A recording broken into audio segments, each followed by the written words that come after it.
Hey guys, so it's really hot today, so it's a nice day but a little bit hot, but I said let me just multitask by making a video while I go where I'm going. Oh my god, I don't know.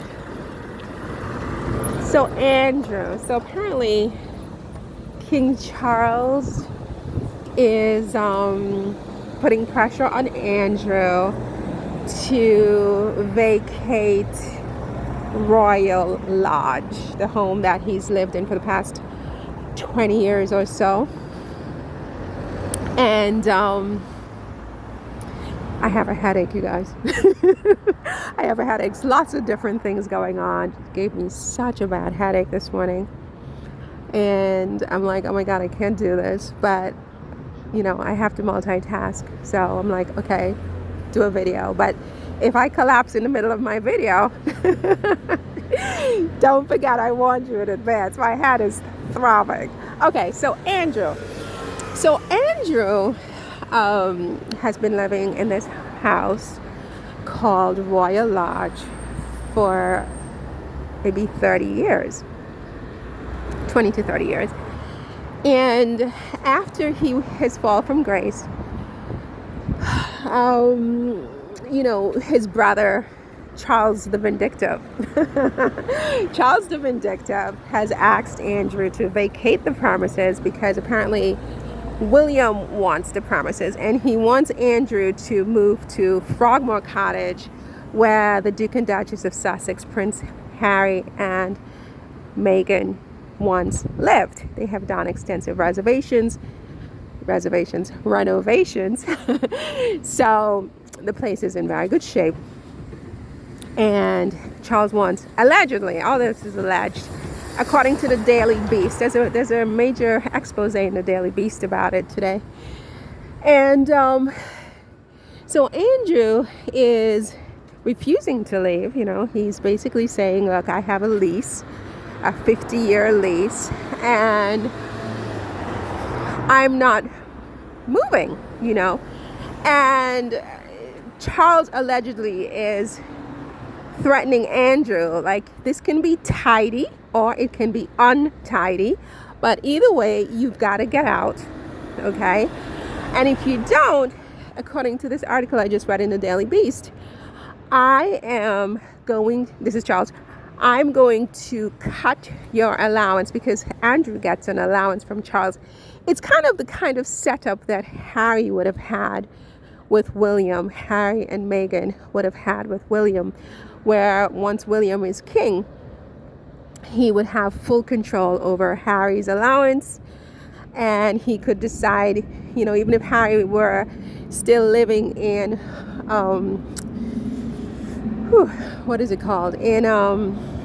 Frogmore Cottage, that he could have asked Harry to downsize or whatever, and imagine Harry refusing, then he could have been given the same threat. This can be tidy or it can be untidy, but you've got to leave. So I can't stress enough how much I applaud Harry and Meghan, obviously, for getting out of that kind of an arrangement, that regime, if you will, where someone has this kind of control over your life, that you had some issues, some legal problems, whatever it is, whatever the reason, and now he has to vacate his home because of it and downsize. And if he doesn't, Charles is just like, this can be tidy or it can be untidy, And, I'm just like, good for Harry and Meghan that they left, But anyway, I digress. It's really about Andrew and the fact that he needs to get out and go to Frogmore Cottage, and it's the last humiliation. He sees this as a humiliation. He can't do it. Imagine having to put everything in boxes you're an adult, you're a grown man in your 60s at this point, I think he is, maybe even 70s, I don't even know. And your older brother can just evict you like this. And, you know, it's humiliating on every level. But, you know, at first, months ago, or maybe last year when the story first broke, I was kind of siding with Andrew, and I'm like, you know, you can't do this, leave him alone. He paid this woman, it's over, it's a legal matter, he never admitted anything, this is his home, da da da. Now, how do I feel about it? I feel like, you know, I don't care one way or another is how I feel about it. You know, whatever happens, happens, because they are all hypocrites. The whole lot of them. And Andrew is no better than Charles and Camilla and all these people with how Harry and Meghan were treated.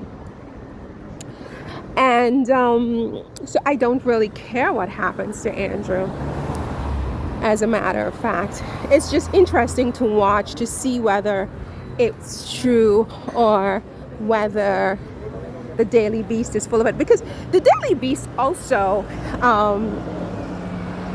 ran an article months back, I believe, correct me if I'm wrong, saying that Charles was pretty much on the edge of death and he's planning his funeral and this, that, and the next. And then within hours, Charles actually came back out to work, and he's been full throttle since then. No sign of cancer. But the way they made it sound like he was on his deathbed and they were making funeral plans didn't sort of pan out. So whoever their source is from the royal family or in the court is, you know, I think less than reliable. You know, I don't think that that's 100% reliable source.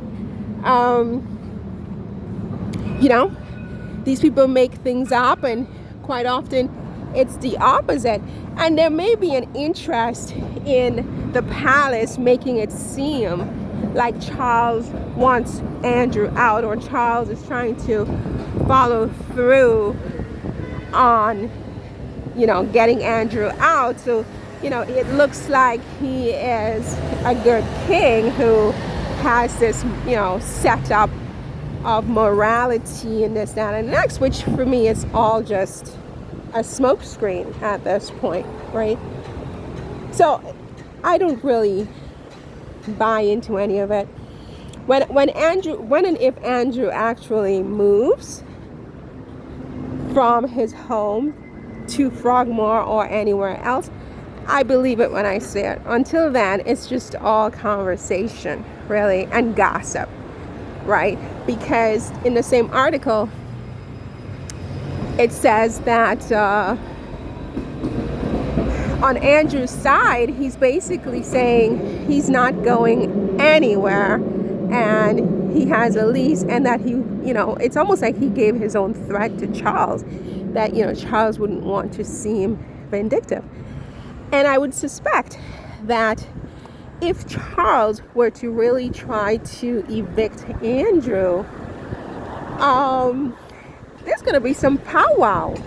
There's going to be some powwow in the UK, honestly. I don't think Andrew is going to take this lying down. He's going to fight back, and they're going to pull up a lot of hell, you know, and hurl that at Charles, him and his wife, Fergie. And it's going to be ugly. It's just going to be more and more drama. I mean, it's a crescendo to the end. It's a crescendo to the end. You know, after Queen Elizabeth died, you know, the monarchy is, I think, done. It's just a question of when do we pull the plug, not before the proverbial you-know-what hits the fan. When the proverbial you-know-what hits the fan, right after that, the monarchy will be done. And we are just in that process. And that process could take years, obviously.